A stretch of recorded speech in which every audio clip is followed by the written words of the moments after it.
Technology ఎంతలా అభివృద్ధి చెందుతోందో ప్రత్యేకంగా చెప్పనక్కర్లేదు. అయితే ఇప్పుడు అదే టెక్నాలజీ సాయంతో సైబర్ నేరగాళ్లు రెచ్చిపోతున్నారు. కేంద్రం బెట్టింగ్ యాప్ల కట్టడికి బిల్లు తెచ్చినా సైబర్ నేరాలు మాత్రం ఆగడం లేదు. బాధితులను నిండా ముంచేస్తున్నారు సైబర్ నేరగాళ్లు. పోలీసులు ఎన్ని చర్యలు తీసుకుంటున్నా మోసాలు జరుగుతూనే ఉన్నాయి. బెట్టింగ్ యాప్స్ బ్యాన్ కావడంతో సైబర్ నేరగాళ్లు ఇప్పుడు కొత్త పంథాను ఎంచుకున్నారు. దేశవ్యాప్తంగా బెట్టింగ్ యాప్లు వాడేవారు పెరిగిపోయారు. మరీ ముఖ్యంగా యూత్, టీనేజర్లు ఈ బెట్టింగ్ యాప్స్ వలలో చిక్కుకుంటున్నారు. లక్షల్లో పెట్టుబడి పెడితే ఊహించని లాభాలు వస్తాయనే ఆశతో డబ్బులు పోగొట్టుకుంటున్నారు. కేంద్రం ఆన్లైన్ బెట్టింగ్ యాప్లపై జరిమానా విధించినా, ఆన్లైన్ గేమింగ్ బిల్లు తెచ్చినా ఇంకా కొన్ని బెట్టింగ్ యాప్లు చట్టవిరుద్ధంగా నడుస్తున్నాయి. ముఖ్యంగా విదేశాల నుంచి ఆపరేట్ అయ్యే యాప్లు చాలా ఉన్నాయి. ఇవి ఎలాంటి నిబంధనలు పాటించకుండా పన్ను ఎగవేస్తూ పనిచేస్తున్నాయి. దీనివల్ల యూజర్లు మోసపోతున్నారు, ఆర్థిక నష్టాలు ఎదుర్కొంటున్నారు.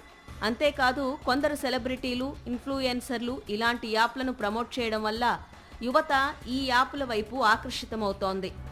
మరోవైపు బెట్టింగ్ భూతాన్ని అరికట్టేందుకు కేంద్రం ఆన్లైన్ గేమింగ్ బిల్లు తీసుకొచ్చింది.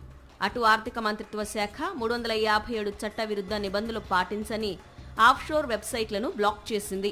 అంతేకాకుండా సుమారు 2400 బ్యాంకు ఖాతాలను ఫ్రీజ్ చేసి అందులో ఉన్న 126 కోట్లను స్వాధీనం చేసుకుంది.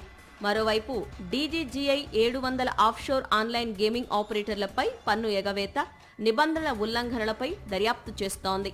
ఇటీవల 392 బ్యాంకు ఖాతాలు, యూపీఐ ఐడీలతో సంబంధం ఉన్న ఆఫ్షోర్ ఎంఎంటీలను ఫ్రీజ్ చేసి 122 కోట్లను స్వాధీనం చేసుకున్నారు.